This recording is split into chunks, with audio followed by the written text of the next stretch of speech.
कलमा पढ़ा मैं के जबान मोहम्मद बूटिया यार दिवेख सूरत गया सूरत पुल कुरान विचों मुहैया तेरे पिछे दीने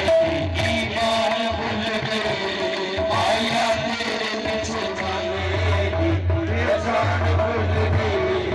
माया तेरे पिछे दीने ईमान भूल गई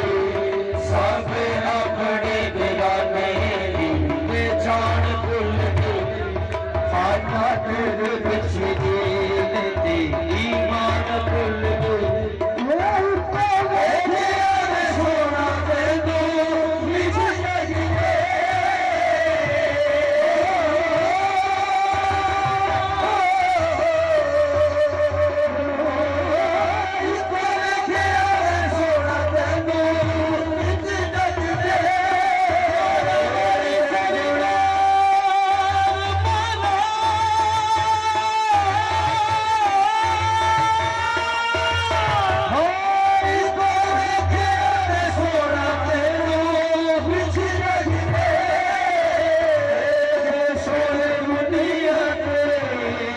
love